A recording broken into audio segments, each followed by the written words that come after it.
Hey, everybody. So imagine the most packed dance floor you've ever been on, right? Everyone's squeezed up. Now imagine all 8 and a bit billion people of us on the planet together in one huge amount of people. That mass, that amount of volume, that's how much plastic has entered the ocean since 1950. Where's the clicker, actually? Nobody gave me a clicker. Excuse me, tech? Hello? Hello. So unfortunately, this huge amount of plastic has entered the ocean, and thank you. We've all heard about the Great Pacific Garbage Patch, and it's actually not even the biggest problem. Only 1% to 2% of plastic floats. Most of it sinks within a few months of hitting the ocean. So I've loved the ocean my whole life. I grew up in both Norway and Canada, and looking at the ocean was always this endless opportunity for travel. Could connect all the worlds together, and yeah, sailing with my grandfather just gave me this passion for being in the ocean.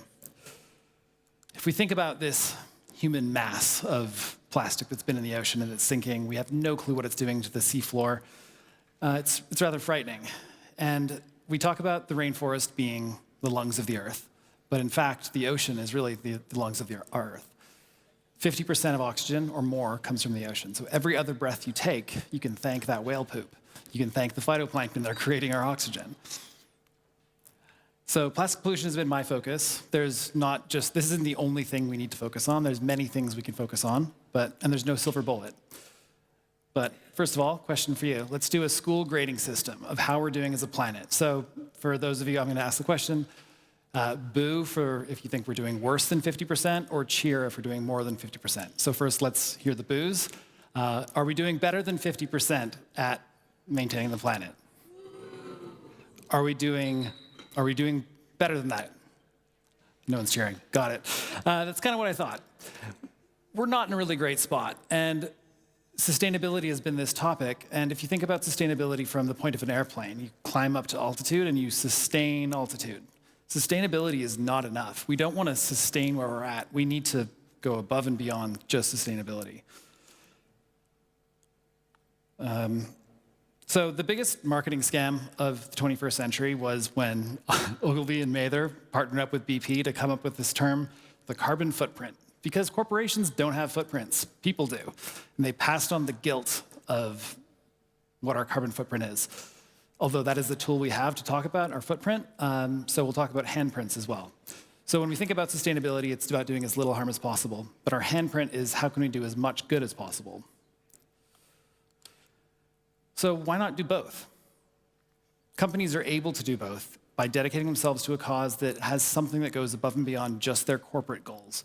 When you see a company say they're investing in the future, they're investing in resources, they're usually just doing it for business purposes, and it's actually not for the planet, it's for the purpose of profit.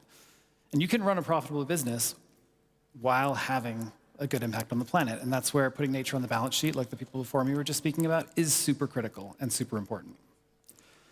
At my business, we make travel gear, suitcases, backpacks, and we use ocean-bound plastic to make the fabric. That's our sustainability piece. But then our handprint piece, we fund the cleanup of 6 pounds of plastic, or 2.7 kilos, for every item sold. In total, we prevented over 3.5 million pounds, or 1.5 million kilos of plastic from entering the ocean through river barriers, mangrove cleanups, and we start to see these mangroves growing back in a more healthy way after. We started a nonprofit, and now we're able to further those efforts. And we're studying the mangroves and seeing if there's some additionality, some carbon credits, some biodiversity credits, so we can continue to fuel more funding for other groups to go into this area of just cleaning up the planet.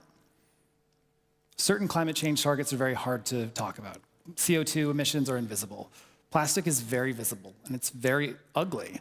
So it's not a political thing to talk about. We're just saying less plastic, more animals.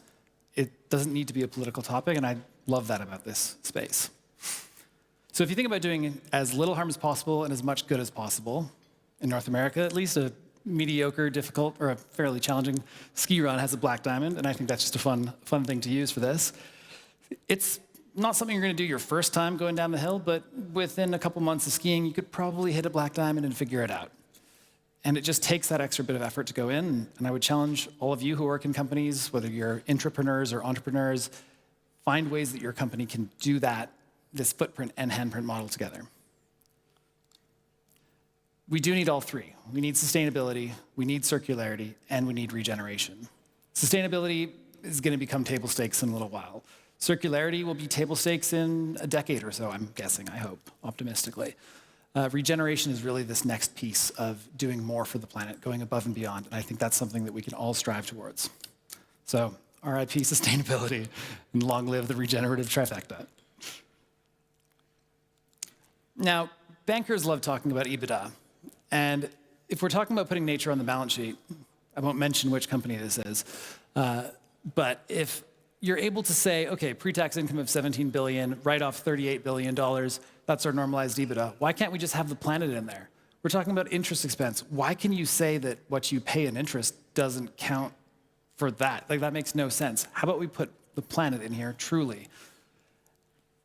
Show me the money, baby. I think that corporate nature, competitive nature, if we create some form of competition, we create some sort of phrase that works, and people are competing for who can do the most good, instead of just who can do the least bad, I think we can find a way to make this a really exciting piece that both retail and institutional investors can be a part of. Maybe it's a prize, maybe it's something that comes out, but either way, we need to create language for this, and my proposal is EBITDA. Let's put the planet in there and make that measurement work. I have some more time, but I don't really have that much more to say, so thank you very much for having me. Happy DLD, everyone.